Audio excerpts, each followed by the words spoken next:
આ જગત છે ને સુખમાં સાથે રહે. લગ્ન હોય ને તમારો વખોડો નીકળે ને તો બધા પેલા નાચવા વાળા ને ગાવા વાળા ને ઢોલ વાળા ને બધા મોરી હોય અને વરરાજા હોની પાછળ હોય. પણ જો કોઈ મરી ગયું હોય તો એને મોરી કરું તું જા, અમે બધા ચેડી રહીશું. એટલે બધાને બધી ખબર પડે છે, કોઈ અનનોન છે જ નહીં. Main is the architect for your future life. માણસ સંત બની શકે, મહંત બની શકે, હોશિયાર છે જ પહેલાથી. એની જાતને એ કહે છે હોશિયાર છે.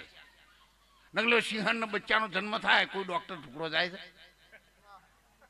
કોઈ 2-4 મહિના પહેલા દવા કે ગોળીઓ હાલવા જાય છે? પણ તો ઓટોમેટિક કુદરતી રીતે બધું થાય છે. અને બધું શીખવાડવું પડે છે.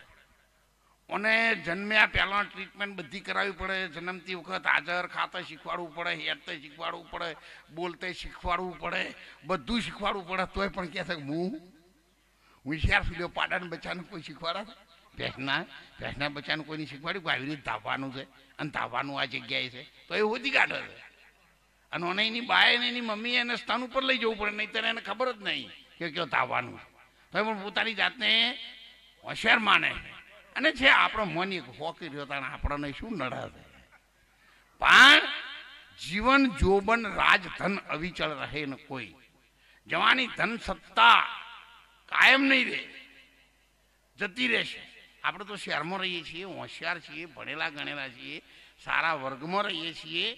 પણ તમારે કોઈ પાર્ટીમાં જવું હોય, કોઈ લગ્નમાં જવું હોય, કોઈ મેળામાં જવું હોય, દેગિયાસણ ભરાય છે એવો મેળો હોય, અને હિમો ગુરુ મહારાજના મેળામાં જવું હોય તો પછી તમે બધા હો, તમારી ઉંમર ગમે એટલા વર્ષની હોય, ભાઈ હોય કે બેન હોય કે દીકરી હોય, પણ નહીં ધોઈને અપ ટુ ડેટ કપડાં પહેરી, માથાના વાળ બરાબર ઉડાઈને હાથું બોલજો હો. દર્પણમાં જઈને જોવો એટલે તમંચમ થાય છે. કોઈને કોને પણ મનમાં થાય કે હા મારે જેવું બીજું કોઈ નહીં. 25-30 વર્ષવાળાના થાય તો બરોબર, પણ આ તો 60 વર્ષવાળા આવું કરે છે. એ દર્પણમાં જઈને જોઈને કે હા જૂથ હું ઠીક છું. મૂર્ખા, માટલું ફૂટી ગયું ને વધેલી ઠીપ છે, અને હવે છેલ્લા મોચમ શા સારું બગાડે છે. એટલે જવાની કોઈની રહી નથી, જતી રહેવાની. હાથ તાળી આપીને જઈ તો જઈ, પણ ઘણા ભાઈઓના દોત પાડીને જઈ, ઘણા ભાઈઓના ઢેતણ વસોડી નાખ્યા, પગથિયા મંદિરના ચડી શકતા નહીં. 2 કિલોમીટર જોતા હતા. પણ આ તારે લાખ રૂપિયાની ભેંસ કે હમણાં કોઈ ગાય આપણે સોસાયટીમાં આવતી હોય આમ કરે ને તો કનું પાડું આવ્યું, ભેંસોનો પાડો થઈ ગયો. 5 ફૂટની આખી વાડો રોડ કૂદવાવાળા બાથરૂમમાં હેઠા પડે છે. અને પાછા એને ખબર નહીં હું હેઠો પડ્યો છું. બીજા તો તને ખબર નહીં પડે. આવી સ્થિતિ થઈ ગઈ છે. છતાં પણ હમણાં આપણા સાહિત્યકાર કવિશ્રી ના કહ્યું કે ભાઈ ભગવાનનું નામ તમે બોલો, જે બોલો, કંઈક કરો, પણ આપણને ઈચ્છા ના થાય.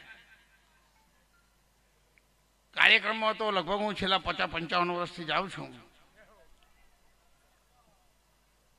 કોઈ સાધન નહોતો, કાર નોમાં નહોતું હમૂળતું આખા ગુજરાતમાં નહીં પણ ઇન્ડિયામાં. ત્યારે એને અમે રણછોડભાઈ બધા એક નાગલપુરના ભીખાભાઈ દેહીની જીપ હતી, જૂના જમાનાની જીવણભાઈની. એવડી હેડ હતો, હેડ અને રીહેનું ભાઈ રહે એવી જીપ લઈને અમે સાથે જતા. અને મોઢેરા ચોકડી પર રાત્રે મારી નોકરી હતી દોતીવાળા, એટલે અહીંયા મોઢેરા ચોકડી પર રાતના 2 વાગે મને ઉતારે, 5-6 વાગે મને બસ મળે, એટલે હું સવારે 8 વાગે નોકરી જતો. 4-4 કલાક હું મોઢેરા ચોકડી પર, ત્યાં તો મોઢેરા ચોકડી પર બીક લાગે એવું હતું. અને એવી સ્થિતિમાં પણ અમે એને જાળવી રાખ્યું હતું કે એનો સમય આવશે, ક્યારેક સમય આવશે, અને આવે જ ત્યારે જતી રહેશે જવાની. પસ્તાવો બહુ થશે, પછી આપણને યાદ આવશે. જો આ વિઠ્ઠલદાન અમે બધા ખૂબ સાથે છીએ, ઉંમર પણ લગભગ 5-10 વર્ષનો કદાચ ફેરફાર હશે. એમનું બુલેટ હતું, તારે મગુના રહેતા હતા, અને રેતમાં કોઈ જગ્યાએ કશું સાધન નહોતું, ત્યાં તો જીપે નહીં. એમના બુલેટ ઉપર બેસાડી મને કાર્યક્રમોમાં લઈ જતા હતા. હું મહેસાણા આવું એટલે, અને એમને ત્યાં પેલા દોયડાવાળા ફોન હતા. આ મોબાઈલ તો હમણાંથી શરૂ છે. 4 ઇંચનું ઇન્સ્ટ્રુમેન્ટ છે, પણ કોઈનો ચપ્પા દેતું નહીં, કોઈને ચપ્પા દેતું નથી. જેના હાથમાં આવ્યું ને રિંગ આવે ને એટલે તરત રિંગ આવી નહીં કે આમ કરતા કરતા છેલ્લે હેડ્યા જાય.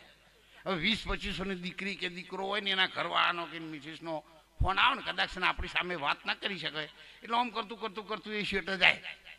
પણ આ તો 70 વર્ષવાળા આમ કરતા કરતા શેટ જાય. હવે તમારે શું ખોંજી છે? દોત તો બધા પડી રહ્યા છે. હેલો હેલો કરો બધો મોબાઈલ પલડી રહ્યા છે. ઓકડા દેખાતા નહીં તો પગ ઓમ પોળા કઈ પાછા મોય બેચીને બેસી રહ્યા હોય. એને કેટલો બધો રસ આવ્યો છે. એટલે તો મેલું તો જાય એવું નહીં અને રાખવાની જરૂર છે, પણ એનો સદુપયોગ કરજો. તમારા જીવનમાં એવી રીતે એનો ઉપયોગ કરો કે તમારા મા બાપને, તમારા સારા કુટુંબને, તમારા સારા સમાજને કે તમારી સોસાયટી પરિવારમાં ક્યારે કોઈ આપણા મા બાપ તરફ આપણા ઘર તરફ ઓગળી ન કરી શકે તો માનો કે તમે ખૂબ સારી રીતે મોબાઈલ વાપર્યો છે એવું અમે પણ માનીશું. તમને ધન્યવાદ અને વંદન કરીશું. બહુ સુંદર જીવન જીવો. ભગવાને આપ્યું છે તેનો ઉપયોગ કરો. જવાની ધન સત્તા ધન ઘણોનું રાવણની પાસે એવું કહેવાય છે કે આપણે બધા જોવા નતા જ્યાં મેહાણામાંથી લક્ઝરી બસ લઈ એ હોનાની લંકા હતી તો આપણે માન્યું કહે હશે ભાઈ. કોઈને વેટીના કોમમાં નહીં આવ્યું. 33 કરોડ દેવી દેવતાઓ જેના હુકમથી હાલતા હતા એવું કહેવાય છે.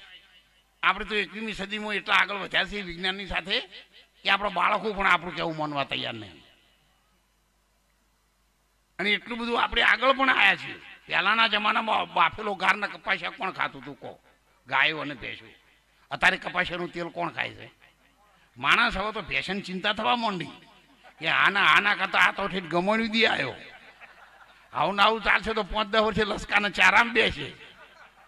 અમે વધારે મેદિક મેળો ભરાતો હોય ને જે ભજન ગોટા થાય ને એ બધા લસકોના જ થાય છે. પછી આપણે કહીએ ભાઈ 100% છોકરો છે ચમ લાવતો નહીં, શેના લાવવા તો લસકોના ગોટા ખાવા વાળો છે. આ તો ભેંસનું કોણ ખાધેલો ખેતરમાં થઈને પાછો આવે એટલી જ બુદ્ધિ હોય. પેલા 40 વર્ષથી ઉપરના જે માણસો ભણતા હતા એમના મા બાપને ખબર નથી કે મારો બાળક કઈ દિશા તરફ જાય છે ને કઈ લાઈનમાં ભણે છે. અત્યારે 3 જણા તો પરીક્ષાને દાડીને મૂકવા જ હોય છે. એવી સ્થિતિ નહીં આવી ત્યાં. અને એટલા માટે જીવન સુંદર જીવો, સારું જીવો. તમારા ઘરમાં પણ સંસ્કારો એવા રાખો. તમારા ઘરમાં પણ જે ફોટા બોટા હોય ને એવા કોઈ ફોટા મોબાઈલમાં લોકોની અંદર તમે ફોટા એવા રાખતા હોય છે ને કે ખાલી આમ કરીને મોબાઈલની અંદર રિંગ આવવાની ચાલુ થાય ને એ ફોટો પહેલો આવે. જો એ ફોટો તમે જુઓ તો 3 દિવસ સુધી તો સારી ચા પણ ન મળે. તો તમારા મા બાપના ફોટા રાખો, તમારા કુળદેવીના ફોટા રાખો, તમારા દેવી દેવતાઓના રાખો. અને એનાથી કદાચ છે ને 21મી સદીમાં આગળ જાવ તો તમારા ઘરવાળાના કે તમારા ઘરવાળીનો રાખો. બીજાનું શું કૂતરીએ જેવા મૂઠા હોય એનું શું તમે ફોટા રાખીને જીવનમાં કંઈક સારું મેળવી શકવાના છો? એટલા માટે જીવનને સુંદર બનાવો. બારે ઘડીએ માણસનો જન્મ મળતો નથી. કેટલાય જન્મના પુણ્ય ભેગા થાય છે ને ત્યારે આ કામ થાય છે. અને એટલા માટે જન્મ લેવાનો, મોટું થવાનું, સારું સારું ખાવાનું, સારા મકાનમાં રહેવાનું, એસી કારમાં ફરવાનું અને ગમે ત્યાં ગમે તે જઈને ફટ લઈને મરી જવાનું. એટલા માટે મળ્યો નથી કંઈક. જો કોઈ પણ માણસ એવો નથી કે જે ભગવાનને કે દેવી દેવતાઓને ન માનતો હોય. પણ આપણે આટલા વર્ષોથી કમાણી કરી, વેપાર કરી, નોકરી કરી, ધંધા કર્યા, ખેતી કરી, પણ કોઈ દાડો રાજી થઈ અને કોમ વગર ભગવાન કે રમાપીનું નાળિયેર ચડાવ્યું ના. તરત બહેનો હોય તો ખોળા નાખ. રમાપીર, ખોડિયાલમાં, ભ્રમણીમાં સારું કરજો મારી માળીઓ.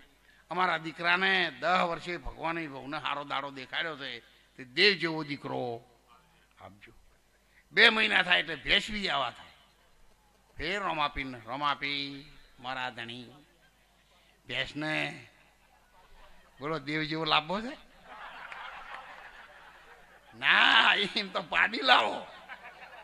હવે રમાપીને તો મોય વાળીને સારું કરવું કે આવું ઓગણા વાળીને રમાપીને વિશ્વ ઉઠી જશે મોણસનો. કાં તો મોએ બીજું માગે છે અને બારેમાં બીજું માગે છે. મોણસનો વિશ્વાસ કરવા જેવો નહીં. એટલે માણસ ક્યારે શું કરે છે એનું તો ફક્ત ભગવાન છે આ જગતમાં, બીજું કોઈ જાણી શકે તેમ છે જ નહીં. પણ એક માણસનો જન્મ આપણને મળ્યો છે અને માનવ તરીકે જીવે તો ઘણું સુંદર છે. ભક્તિ તો થાય તો કરજો, ના થાય તો કંઈ નહીં. પણ સારામાં સારી તો ભક્તિ એ જ છે કે જો ભક્તિ ન કરી શકો તો કંઈ નહીં, પણ તમારા જીવનમાં કોઈને તમે નડશો નહીં, એ મોટામાં મોટી ભક્તિ છે. કોઈને નડતર રૂપ નહીં બનવું જોઈએ, એ જીવનનું સારામાં સારું પગથિયું છે. બીજું, ઊંડી જ્ઞાન, ધ્યાન, ઉપાસના, પ્રાણાયામ, પ્રત્યાર, યોગ, ધ્યાન, સમાધિ ન થાય તો દેશી ભક્તિ કહું અમારા સૌરાષ્ટ્રમાં, કાઠિયાવાડની, આપણો ભવનાથ તળેટીમાં જબરદસ્ત મોટો આપણા સોસાયટીનો એવડો મોટો આશ્રમ છે. અને એમાં વિઠ્ઠલદા અન્ય ક્ષેત્રો ચલાવતા હતા. અહીંયા કેટલાક મહેમાનો આવેલા છે ત્યાં, એટલે તમને પણ બધાને આવજો, ખાસ આમંત્રણ છે. ત્યાં રહેવાની સુંદર વ્યવસ્થા છે. દેશી પહેલાં કપાસ વાવતા ને, એવામાં ઊંઘવું હોય તો જંગલ જોડી છે, અને એસી રૂમો જોવું હોય તો એ વ્યવસ્થા છે. હવે તમારી જે ઈચ્છા હોય હું આવજો. અને એવું પાછા મનમાં ભ્રમ ના રાખતા કે આપણે જઈશું તો મહારાજ તો કદાચ રૂમ આલીને પછી જેટલા પૈસા માગશી, ફ્રી ઓફ સેવા છે. આખા ભવનાથ તળેટીની અંદર છેલ્લા 40 વર્ષથી જો કોઈ ફ્રી ઓફ સેવા આપતું હોય ને તો ફક્ત એક દોલતરામ મહારાજનો આશ્રમ એવો છે કે જો કોઈનો એક નવો પૈસો કદી દાન નહીં. એ કોઈ મને મળ્યું હોય તો કોઈ એવું મને ન કહી શકે આખા ગુજરાતમાં કે દોલતરામ મહારાજ અમારા ઘેર કે અમારી દુકાને 100 રૂપિયા લેવા માટે આવ્યા, છતાં પણ એ ચાલે જાય છે. હું ગવર્મેન્ટ પેન્શનર છું, જાગીરદાર, પુષ્કળ જમીન છે. બાબો બી સિવિલ એન્જિનિયર છે, બેબી સંન્યાસી છે. શું કરવાના? હું જ 2 ટાઈમ 2 રોટલી ખાઉં છું, હવે શું કરવાનું? મારા પગારમાંથી પૈસા વધુ છે. જીવન સારું જીવો, ભગવાન તમારા માટે વ્યવસ્થા કરશે. જન્મ્યા પહેલાં જગજીવનનું દૂધ કર્યું હતું તૈયાર, કોઈ એડવાન્સ ડેરીમાં પૈસા ભરોસે ભર્યા હતા, છતાં પણ એની બધી તૈયારી કરી હતી. મર્દે કો પ્રભુ દેત હે કપડા લકડા ઓર આગ, તો જીવત નર ચિંતા કરે તાકા બડા આભાર. કોઈક અજાણે માણસ બહારના બીજા સ્ટેટનો હોય અને અહીંયા મોઢેરા ચોકડી કદાચ અકસ્માત થઈ જાય તો એને આવું લુગડું ઉઠાડવા વાળાએ મળે, બીજું ગાડી લઈને આવે તો વળી તીર્થ સ્મશાન ભૂમિ દઈએ લઈ જવા નહીં મળતા, બધું મળે. પણ આપણને હવે વિશ્વાર્યો નહીં. કૂતરા કોઈ દાડો નોકરી કરવા ગયા તો પણ બધું ટાઈમ સર. તમે 90 રૂપિયાના ભાત ખાવ છો ને, એના એ જ ભાત એ ખવાય છે, પણ 1 કલાક મોડા ખવાય છે. બાકી ભાત તો એ જ ખવાય છે, એ બીજા નવારો અથવા નહીં ગયો. તમે જે ઘઉંની રોટલી ખાવ છો ને એ જ ખવાય છે, પણ કદાચ તમે ગરમ ચોપડેલી ખાતા છો, પેલા કલાક પડી રહ્યા પછી પણ મૂળ એક જ સરખું છે, સેમ છે, કોઈ ફેર નહીં. થોડું મોડું વહેલું નાખું પાછું જાય છે. આપણે મંદિરમાં જઈએ છીએ, ગાયત્રીમાનું મંદિર છે, વિશ્વકર્મા મહારાજનું મંદિર છે, ત્યાં જૈનોનું મંદિર છે. આપણે બધા ભિખારી બહાર બેઠેલો હતો, એટલે બહુ શેઠ મોટા હતા, એટલે એમને સીધી સબઝબ જગ્યા થઈ ગઈ, અંદર જતા રહ્યા. એટલે વળતે ભિખારીએ કીધું કે શેઠ તમે દર્શન કરીને આવ્યા છો ને તમારા જેવા શેઠિયા લોકો ક્યારેક આવો છે અને 1 રૂપિયો આપો, 1 રૂપિયો. એટલે શેઠ કે મેં કદી કોઈને આલેલું નહીં, અને મારી લગભગ 50 વર્ષની ઉંમર થઈ છે, અને 50 વર્ષે તું મારી ટેક શું કેમ તોડાવું છું 1 રૂપિયામાં? આ 50 વર્ષ સુધી હાથવેલી વસ્તુ તૂટા થાય, અને હું નહીં આલી શકું. 5-10 ડગલા આગળ જાય ને એટલે પછી ભિખારી ઉભો થઈને શેઠને ઉભા રહે, ઉભારો શેઠ.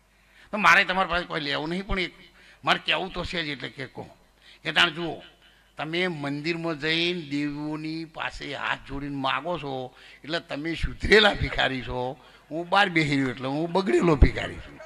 પણ આપણે 2 ભાઈઓ જ છીએ, એમાં કોઈને વધારે, કોઈને આટલા 25 લાખ લોકો અંબાજી આવે. જ્યારે 500 લોકો હેઠતા હતા, 500 માણસો, ત્યારથી મારા સેવા કેન્દ્રો છે બધા રોડ ઉપર, ડીસા પાલનપુર રોડ ઉપર પણ છે, મોટા બસ સ્ટેન્ડ પર મંગલકારી હનુમાનનું મંદિર આપણું બનાવેલું છે. પછી અહીંયા નવા સતલાસણા પણ છે. પછી વડાલી ખીડબ્રહ્મા હાઈવે ઉપર મોટો વિશાળ આસન છે, 5000 માણસ રહી શકે એવડો મોટો, કેસરો, અબાસી, ચીકુ, દાડમ બધું જ છે, એવડો મોટો આશ્રમ બનાવેલો છે. 500 માણસો ચાલતા ત્યારના આપણા આશ્રમો બનાવેલા છે.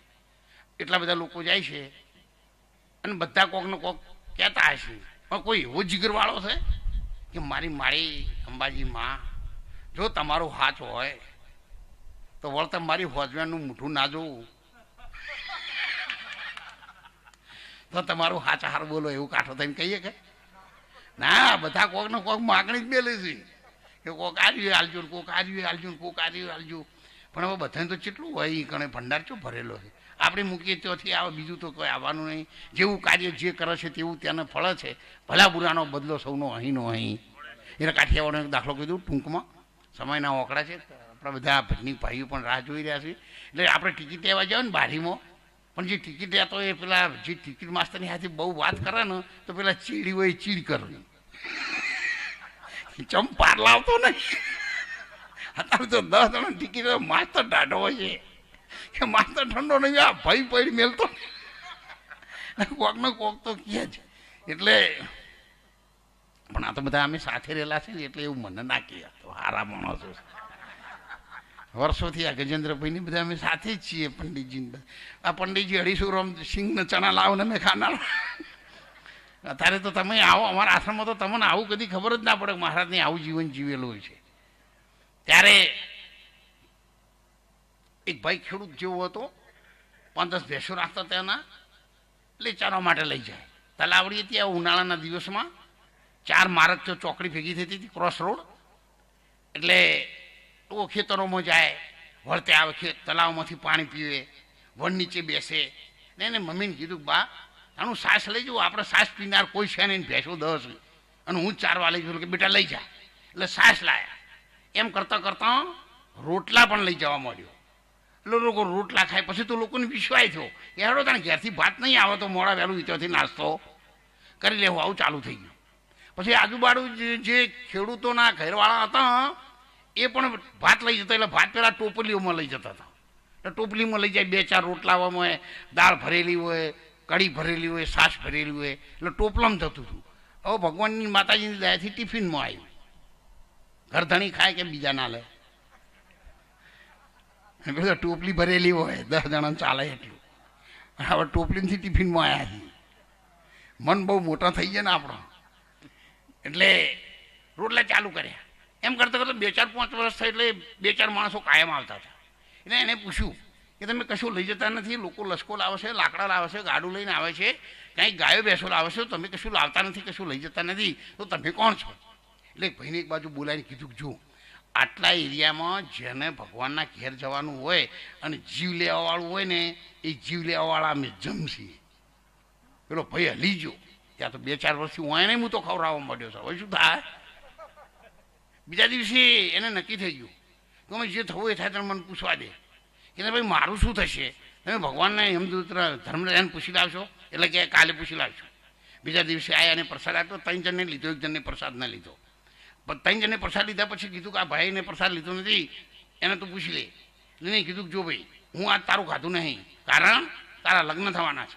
લગ્ન થયા પછી તને વાસ્તે ગાસ્તે બધા ઘેર લાવશે અને તારા ઘરવાળાને તું મળવા જ્યારે જઈશ રાતે ત્યારે તારા મેઇન ગેટ ઉપર તારા મુખ્ય દરવાજામાં હું કાળો ઝેરી નાગ બનવાનો છું અને તને ડંસ મારવાનો છું, પણ તમે પતિ પત્ની તરીકે મળી શકવાના નથી. પેલો એકનો એક દીકરો હતો ને એટલે એને નક્કી કરી દીધું કે તારે જો મારા મા બાપને તકલીફ ન પડે એટલા માટે જ હું આ કામ કરું છું. અને જો મારી માને એકનો એક દીકરો મને મોટો કર્યો છે અને જો આવી દશા એમની હું જતો રહું થાય, હું લગ્ન કરવા માટે જાઉં તો હું મરી જાઉં, તો આજથી મળીને હવે લગ્ન કરવા નથી. ત્યારે એ નોબત આવશે ને, લગ્ન જ મોડી વાળ્યું. પણ આ જગત છોડે, હગો મેલ્યો, વાલા મેલ્યો, ફઈઓ મેલીને, બૂનો મેલીને તમે મરી જાઓ ને કાલે અમારે ચો ઉતરવાનું ને અમારે કુણ વારે આવે ને અમારા અમેરો કુણ ભરશે ને આવું બધું કરીને ડોશીને ચાવીઓ ભરીને ટાઈટ કરી. ડોશી વિચારી કે ત્યાં તું લગ્ન ના કરું તો હું મરી જાઉં. એના મને ત્યાં ડોશી મરી જાય એના કરતા મને જ મરી જવા જાય ને. હો લગ્ન કરતી રાજી જ થાય. લગ્ન કરીને લાયા. આપણું ગામ છે અહીંયા દીદીયાસણ કે આ નાગલપુર કહેવું, અને ત્યાં કોઈક પતિ પત્ની સિટીમાં ડિલિવરીના પ્રસંગે દવાખાના લઈને આવતા હતા. દી આથમી ગયો એટલે એને લાગ્યું, ગુમડાના માણસો હતા એટલે એમને થયું તને શહેરમાં જઈ અને આખી રાત કાઢવી અને સવારે ડૉક્ટર આવે એના કરતાં ગામડું છે દીદીયાસણ જેવું, તે આપણને જરૂર હોય થોડી ઘણી કોઈક વ્યવસ્થા મળશે ને લોકો માનવતા વધારે હોય. એટલે તે નિશાળમાં મુસાફરખાનામાં એ લોકો રહી ગયા. 10 વાગ્યા અને આ બેનને ડિલિવરી તેમાં બાળકનો જન્મ થઈ ગયો. એટલે બેનને કીધું કે તમે સોસાયટીમાં કે મહેલામાં કે વાહામાં તમે જાઓ અને તમે કોકને પુકાર કરો, એક અથડી જેવડો રોટલાનો ટુકડો લાવો, નહીંતર હું ને મારા બાળક બંને મરી જઈશું એટલી ભૂખ મને લાગી છે. હવે કે અડધી રાત થવા એને કોણ આપે, પણ કે તમે જાઓ જરૂર, ભગવાન માતાજી ગમે એના હૃદયમાં વધશે અને કોઈક આપશે ને, પણ તમે જાઓ બપોરનું હોય તોય લાવજો. અને જઈને સોસાયટીમાં અવાજ આપ્યો. એ જ વખત જેને લગ્ન કરેલા હતા ને એ દીકરી એના ઘરવાળા માટે લાપસી બનાવતી હતી અને એને આ શબ્દો સાંભળ્યા. એવી દોડીને બહાર આવીને એને કમ્પાઉન્ડ વોલ છે ને આપણે એમ દિવાલથી પૂછ્યું કે ભાઈ તમને શું તકલીફ છે? એટલે એને જે હકીકત હતી એ કીધી. એટલે તરત આ બેન હતી ને એ બૈરું બૈરાની ભાષા સમજી ગયું, બૈરું બૈરાની વેદના સમજી ગયું. આ દીકરી સમજી ગઈ અને એને કીધું ભાઈ તું એટલે જ ઊભો રહે, જે લાપસી બનાવીની અંદર ઘી ગોળ જે કંઈ નાખવાનું તું મિક્સ કરી ઓલા ભાઈને આપી દીધું, જા આપી દે છે. મારા ઘરવાળાને પ્રસાદ મેં બનાવ્યો છે, એને કાલે હું આપીશ તો ફેર પડશે નહીં, પણ આ બે માણસો મરી જશે. જો તાસ પેલા ભાઈને આપેલો આખો તાસ જ ગરમ હતો. એટલે પેલી બેની જેવું અગળ્યું મૂકીને એટલે તરત એના ઘરવાળાને પૂછ્યું કે પ્રસાદી તમને કોણે આપી? એટલે કે એ મને ખબર નહીં, પણ જે બેન મને તાસ હાલવા આવી હતી એના હાથ ઉપર તાજી મેદી મૂકેલી હતી. એટલે આ બેન પણ સમજી ગઈ કે જરૂર કોઈક બેનના લગ્ન થયેલા છે એવી દીકરીએ જ આ પ્રસાદી મોકલી છે. સાહેબ એને પ્રસાદી લઈને એના જીવ બચી ગયો ને. એને ભગવાનને આવા રામદેવજી મહારાજ દેવી દેવતાઓને પ્રાર્થના કરી કે હે ભગવાન, જગતના દેવી દેવતાઓ, સંતો મંતો જતી સતી, જો તમારામાં સત્ય હોય તો જેણે મારા બાળકનું જીવન બચાવ્યું છે ને એનો ચોલ્લો અને ચૂલ્લો ભગવાન તું અમર રાખજે. શબ્દો નીકળી ગયા, વચન પહોંચી ગયો ત્યાં. સાહેબ પેલો એના ઘરવાળીને મળવા જ્યારે ગેટ ઉપર આવ્યો ને ત્યારે મુખ્ય દરવાજા પાસે ઝેરી નાક તૈયાર જ હતો. ઉપરા ઉપર 4 ડંસ માર્યા પણ ઝેર ન ચડ્યું. એટલે ઓલા સાહેબને એની ભાષામાં કીધું કે તને કશું થતું નહીં, કે તારે થયા વગર નીચે પડું, કશું નહીં થતું એટલે નહીં થતું. તો કે ઉભો રહે તાણ. ધર્મરાજાના ચોપડે જઈને જોયું ને, મહારાજે ચોપડો મગાવ્યો, ચેક કરો. ત્યારે ધર્મરાજાએ સ્વયં કબૂલ કર્યું ભાઈ, જે દેવી દેવતાઓ કામ કરી શકતા નથી દેવલોકમાં, એવું કામ મૃત્યુલોકની એક મારી દીકરીએ કર્યું છે. અને એના ઘરવાળાનો પ્રસાદ એને એક ડિલિવરી વાળી બેનને દઈ દીધો છે. એ દીકરી દેવીઓ કરતા પણ અધિક છે અને એના દર્શન કરવા સ્વયં હું ધર્મરાજા મૃત્યુલોક ઉપર જવાનો છું અને એનું પુણ્ય જમા છે. સાહેબ રોટલાનો ટુકડો છે ને એ ક્યારેક તમે કેવી બચત કરશે ને, ક્યાં બચાવશે ને, એનો તો ભગવાનને જ ખ્યાલ છે, રામદેવજી મહારાજને ખ્યાલ છે. સગુણા કેટલી બધી જ્યારે વ્યાકુળ બની ગઈ, લૂંટાઈ ગઈ અને જ્યારે એને ભાણેને ઘાયલ થઈ ગયો ને ત્યારે રામદેવજી મહારાજને પ્રાર્થના કરી હતી. એક ભજનમાં કહી 2 લીટી કહી દઉં હો.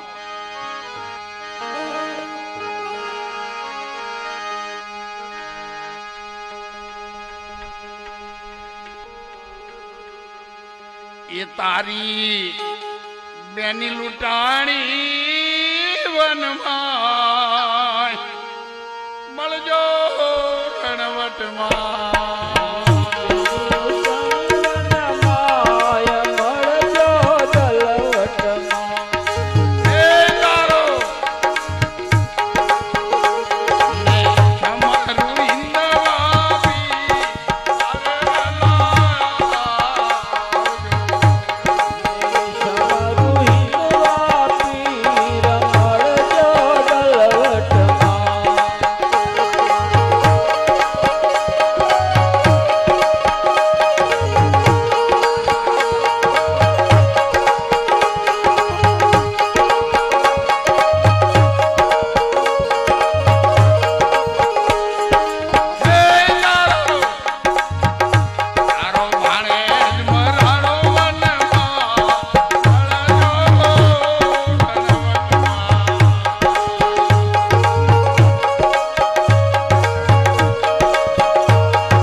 કોઈ પણ મોબાઈલ કે ટાવર નહોતું તો એ કયો સંદેશો હતો, કયા માધ્યમથી મોકલવામાં આવતો હતો અને હજારો કિલોમીટર દૂર એવા દેવી દેવતાઓને ખબર પડતી હતી અને ત્યાંથી લોકેશન જડી ગયું હતું કે આ જગ્યા ઉપર સગુણા લૂંટાણે.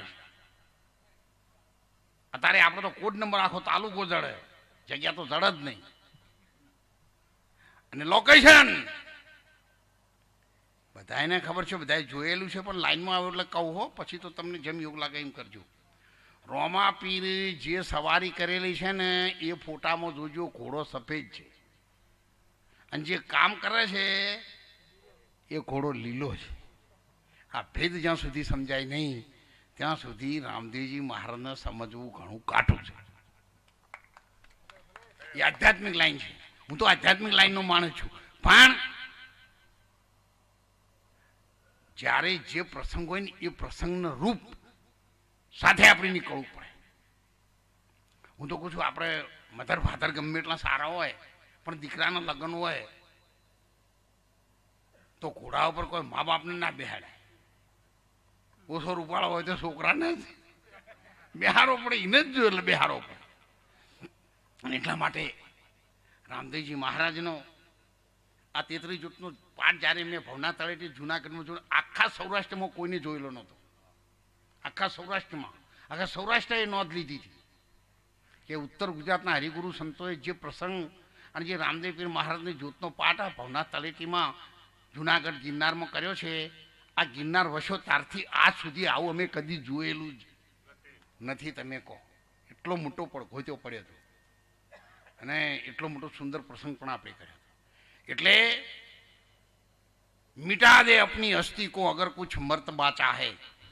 જ્યારે પેલી દીકરી રોટલાનો કટકો કીના ખરવાનો પ્રસાદ આપ્યો એની સામે એને કંઈક મળ્યું ને એટલે કંઈક ગુમાવવું પડે. મિટા દે અપની હસ્તી કો અગર કુછ મર્તબા ચાહે. જિંદગીમાં તારે કંઈક મેળવું તો તારી હસ્તીને મિટાવી દે. હસ્તીને મિટાયા વિના વસ્તી કદી મળતી નથી. ધારમાં ડૂબ્યા વિના મોતી કદી મળતા નથી. અને ઓંખને મીચાયા વિના આવી ભગવાનની જ્યોતિ કદી જડતી નથી. એક ભજનમાં કહીશ, રાખજો તૈયાર, 2 મિનિટ જ કરવું હો. 3.5 દાળનો ગાયનો વાછરો મરેલો રે એ જીયો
મોટા ભાભી હતા, એમને ગાયનો વાછરો મરી ગયો એટલે લોકોએ મેણા માર્યા હતા. આ સુધીમાં ભક્તિના ઇતિહાસમાં તો તમે જુઓ ને તો જે લોકો ભક્તિની લાઈનમાં ગયા છે ને એના જગતમાં હગાવાલાનું કુટુંબીઓના ચોબડા તોડી નાખેલા. કોઈ રાજી થઈને જ્યાં જ નહીં. ટૂંકમાં મીરાબાઈને જુઓ, નરસિંહ મહેતાને જુઓ, પહેલાદ નહીં જુઓ, એનો બાપ જ તૈયાર થયો હતો. હગો બાપ હતો તોય પણ કે મને હળગાઈ મેલો. આવું ના જોવું આપણે.